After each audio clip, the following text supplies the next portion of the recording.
काल आपण तातडीने नदीवर येऊन पाहणी केली. एवढं दुःख असताना सगळं त्या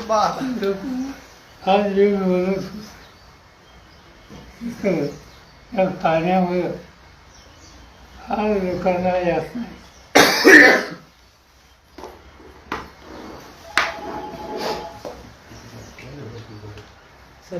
एक बार हिंदी में बता दीजिए सर.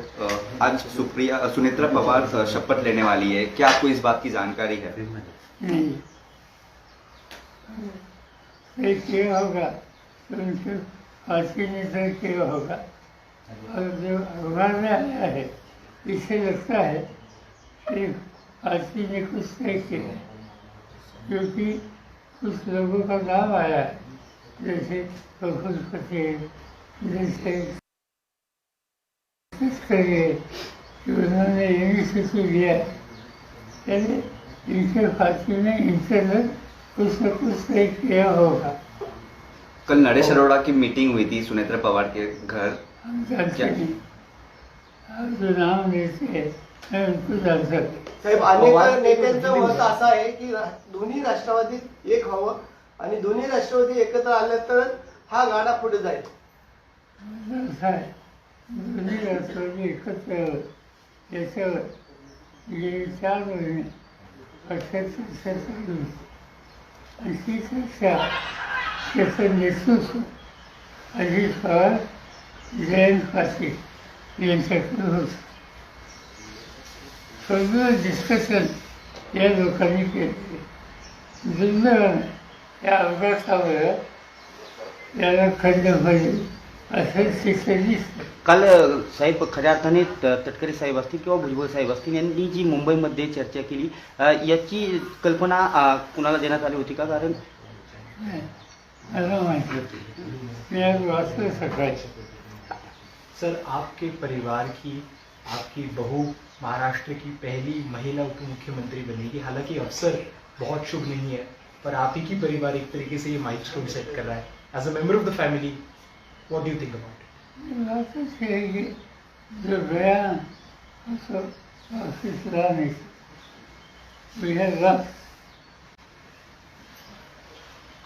आज ऐसी स्थिति में कैसे सामना करना, इसमें ध्यान देना पड़ेगा. और इसीलिए कोई ना कोई तैयार होती आगे आने के लिए, जिम्मेदारी लेने के लिए तैयार हो. इससे आम लोगों को कॉन्फिडेंस मिल सकता है. साहेब, जिल्हा परिषदेच्या निवडणुका झाल्यानंतर या दिल्लीमध्ये आणि राज्यामध्ये वेगळं चित्र दिसत. अशी चर्चा आहे की दिल्लीमध्ये सुप्रियाताईंना स्थान दिलं जाईल केंद्रामध्ये मोठ्या पदावर, आणि राज्यामध्ये रोहित पवारला मंत्रिपदावर घेतलं जाईल. ऐसी चर्चा नहीं. सर, आपने बताया कि आपको कॉन्फिडेंस में नहीं लिया गया था एनसीपी के नेता. कॉन्फिडेंस में सुनेत्रा पवार का नाम आगे ढकेलने से हमारा कॉन्फिडेंस है कि फांसी की उनकी जिम्मेदारी हमारे अलग है. पर क्या आप आपके परिवार के हैं, आपका परिवार इसमें काफी क्लोजली इन्वॉल्व है? परिवार की समस्या हो तो साथ देने के लिए है, अगर बाकी परिवार के इश्यूज को नहीं. पर क्या आपको कोई एतराज है सुनेत्रा पवार जी का नाम आगे निकला गया? साहेब, मंत्रिमंडळाचा आज शपथविधी होतोय, घाईघाईत शपथविधी केला जातोय. आपलं काय मार्गदर्शन आहे? माहीत त्याच्या पक्षाने जे काही ठरवलं त्याची परिस्थिती आपल्याला दिसते. अचानक पद्धतीनं सुनेत्रा पवारांचं नाव पुढे येतो. खरं तर हा अपघात अचानक झाला आणि अचानक पद्धतीने सुनेत्रा पवारांचं नाव उपमुख्यमंत्री पदासाठी पुढे येतं. नेमकी काय कारण तुम्हाला अशी वाटतात की ही कारणं या संदर्भात असू शकतात?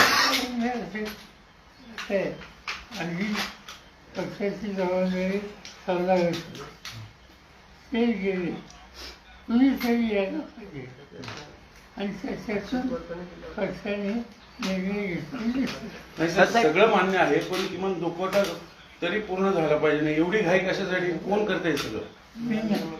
साहेब जयंत पाटील प्रफुल्ल पटेल हे सगळं भाजपचं सांगण्यावरून करतात असं एक जयंत पाटील आणि दादांची ह्या संदर्भातली चर्चा सुरू होती, परंतु आता जी राज्यातील घटना परिस्थिती घडत आहे यावरती कोणीही भाष्य करायचं नाही, परंतु शशिकांत शिंदे वेळोवेळी सांगतायत की आम्ही एकत्र येऊन हा निर्णय घेतला होता, परंतु आता हे जे निर्णय होतात काय कसं पाहता या निर्णय? मला एवढं माहिती आहे की आमच्या पक्षात आणि अजितदादांच्या पक्षात एकत्र काम करण्याची प्रक्रिया सुरू करावी यासाठी एकमत होतं. तिन्ही झाली आणि निर्णय आजकाल जाहीर करायचा होता 12 तारखेला आणि ही तारीख आधीची दिलेली होती. तर दुर्दैवानं हा अपघात झाला. पण पार्थ पवारांनी हे सगळं घडून आलं असं एक बोललं जातं. माझे पवार फॅमिली सहमत आहे काय सगळ्या एवढ्या काहीशी? असा गोष्ट चर्चा करतो. तुमच्या तुम्हाला वैयक्तिकरित्या तुम्हाला वाटतं किंवा की सांगितलं गेलं तरी नाही का की बाबा आम्ही असं असं करतोय? कोण सांगणार? साहेब एक मतप्रवाह असा आहे की 10 दिवस जरी या घटनेला अजून होत नाही, तुम्ही जसं म्हणताय की कोणाला तरी पुढे येणं स्वाभाविक आहे, पुढे येतील पण या सगळा कालावधी थोडा जर उलटला असता, कारण की ही कार्यकर्त्यांची भूमिका आहे, तुम्ही देखील कार्यकर्त्यांसोबत नेहमी राहिलेला आहात, फक्त हा कालावधी जो आहे हा थोडा जर पुढे गेला असता तर याच्यातनं एक अजून एक ठोस पॉझिटिव्हिटी असेल किंवा एक पुन्हा एकदा पक्षाचं नेहमीप्रमाणेच एक भूमिका असेल ती वेगळी राहिली असती असं वाटत नाही तुम्ही? आणि मी तुला स्वच्छ सांगितलं की आमच्या पक्षामध्ये दोन्ही पक्षामध्ये सुसंवाद राहावा यासाठी पावलेसाठी चर्चा सुरू होती आणि ती चर्चा पॉझिटिव्ह डिरेक्शनची होती. अनफॉर्च्युनेटली या 80 वेगवेगळं त्याला धक्का होता. ही चर्चा पुढे आणखी प्रोसेस अशाच पद्धतीने सुरू राहील असं तुम्हाला आता सध्या परिस्थितीला वाटतं? माहिती कमी त्याच्यात नाही. साहेब मुद्दा असा आहे, हे प्रश्नच तो आहे की तुम्हाला सगळ्या प्रोसेस मधनं बाजूला ठेवलं गेलंय जाणीवपूर्वक तुमच्या पक्षावर आधी दादांकडे गेल्यावर आता सगळं भाजपच चालवणार अशी चर्चा आहे, त्यासाठी सगळं केलं घडून आणलं गेलं. मला माहिती चर्चा तुमच्या मनात दिसतो आमच्या नाही. मग आता हे कशासाठी एवढी घाई कशासाठी? मला काय विचार पवार साहेब सुनेत्रा तिनं नाही तुम्ही सहमत आहात त्या सगळ्या गोष्टींशी? नाही काही चर्चाच नाही, प्रस्तावच नाही. मग आता दोन्ही राष्ट्रवादी दादांची इच्छा होती, दादांची इच्छा होती ती खुली हवी ही आमची इच्छा आहे. पण आता त्यांची दिसत नाही हे सगळं झालंय त्याच्यावरून असं असं दिसतं. काही सांगताच नाही, एकदम सांगते. साहेब एकंदरीत हा जी परवा झालेली घटना संपूर्ण राज्याला नाही तर देशाला चटका लावून जाणारी आहे. असे अपघात वारंवार घडले, परंतु बारामतीच्याच ठिकाणी हा दुर्दैवी अपघात घडावा याची तांत्रिक मूल्य काय असावी? ऍक्सिडेंटची ऍक्सिडेंट टेक्निकल सिच्युएशन क्या हो सकती? साहेब गेल्या ज्या दिवसापासून हा अपघात घडला आहे त्या दिवसापासून समाज माध्यमं असतील किंवा अनेक नेते मंडळी सुद्धा असतील किंवा अनेक जण असतील ते या संपूर्ण घटनेकडे एक वेगळ्या नजरेने बघतायत. काही जणांचं असं म्हणणं आहे की काही फाऊल प्ले सुद्धा या गोष्टीमध्ये झाला असावा. तुम्ही पहिल्याच दिवशी हे क्लिअर केलं होतं की हा निव्वळ अपघात आहे, पण जर तांत्रिक मूल्यांबाबत हा जरी अपघात असला तरी या चर्चा घडवणं किंवा या सगळ्या गोष्टी थांबवणं अपेक्षित आहे. कसं बघताय? सिव्हिलायझेशन डिपार्टमेंट जे आहे ते खोल्यात जातात. त्यांनी काल CIDC प्रोजेक्ट जाहीर केली. बघूया त्याचं काय. दादांची आठवणी तुम्हाला कशा जागे करतात? दादांचं आपलं बोट धरून दादा पुढे आले, धावत गेले.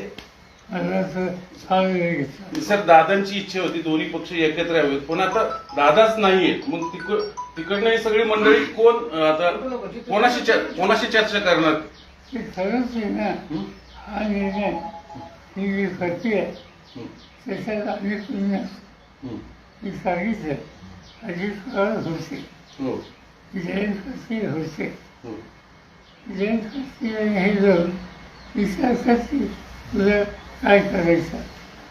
तर दोन्ही राष्ट्रवादी एकत्र येऊ नये याच्यासाठी पण प्रयत्न त्याच्यासाठी हे सगळं घडवलं गेलं असं एक बोललं जातंय. तुमचं काय असेल?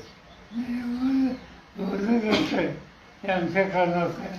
जी मंडळी दोन्ही पक्ष एकत्र आल्यामुळे त्यांचं महत्व कमी होणार होतं त्यांनी हे सगळं घडवून आणलंय असं वाटतं. अशी माहिती असली मला द्या. साहेब असं पण अनेक म्हणजे तुम्ही सहमत आहात त्या सगळ्या गोष्टींशी? साहेबांना अंदाज असा उतरला होता आपण दादांच्या मिटिंग आहे. नाही शेवटचा शेवटचा. साहेब भाजपवर दादा एकत्र आल्यानंतर आपण भाजप सोबत जाणार होता का? दादा जर दोन्ही राष्ट्रवादी एकत्र येणार होत्या आणि सत्तेमध्ये राहायचं असेल तर आपण भाजप बरोबर जाणार होता का? भाजपचा काय समाज. दादा ऑलरेडी भाजपमध्ये आहेत आणि ते सत्तेमध्ये आहेत. NDA. आमची जी चर्चा झालेली होती त्याच्यात असा कुठला पक्ष त्याचं नाव नसतं. तर शरद पवारांची पत्रकार परिषद सुरू होती. अजित पवार आणि जयंत पाटलांमध्ये चर्चा झाल्याचं शरद पवारांनी स्पष्ट केलं. अजित पवारांची इच्छा पूर्ण व्हावी ही आमची इच्छा असल्याचंही शरद पवार यांनी म्हटलेलं आहे. सध्याच्या स्थितीचा सामना करणं हे आव्हानात्मक आहे असंही शरद पवार म्हणालेले आहेत. 12 तारखेला दोन्ही राष्ट्रवादीच्या एकत्रीकरणावर निर्णय होणार होता हेही शरद पवारांनी स्पष्ट केलेलं आहे. अजित पवारांची जागा कोणी ना कोणी घेणं गरजेचं आहे त्यामुळे दादांची इच्छा पूर्ण व्हावी ही आमची इच्छा आहे. तर सुनेत्रा पवार यांच्या आज उपमुख्यमंत्री पदाच्या शपथविधीबाबत शरद पवारांनी ही सगळी प्रतिक्रिया दिलेली आहे. तर सध्याच्या स्थितीचा सामना करणं आव्हानात्मक आहे असंही शरद पवार यांनी म्हटलेलं आहे. 12 तारखेला दोन्ही राष्ट्रवादीच्या एकत्रीकरणावर निर्णय होणार होता आणि दोन्ही राष्ट्रवादी एकत्र यावी ही दादांची इच्छा होती असंही यावेळी शरद पवार म्हणालेले.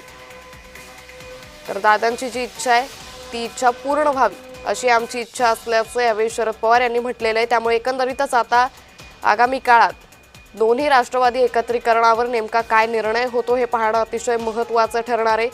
तर नरेश अरेरा नेमकं कोण आहेत हे मला माहिती नाही असंही यावेळी शरद पवारांनी स्पष्ट केलेलं आहे.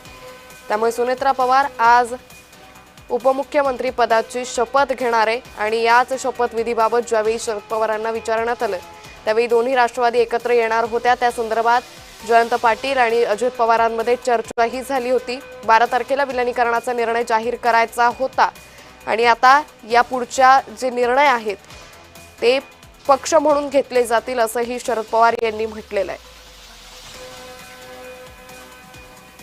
शरद पवारांची पत्रकार परिषद झाली आहे आणि याच पत्रकार परिषदेत शरद पवारांनी ही सगळी वक्तव्य केलेली आहेत.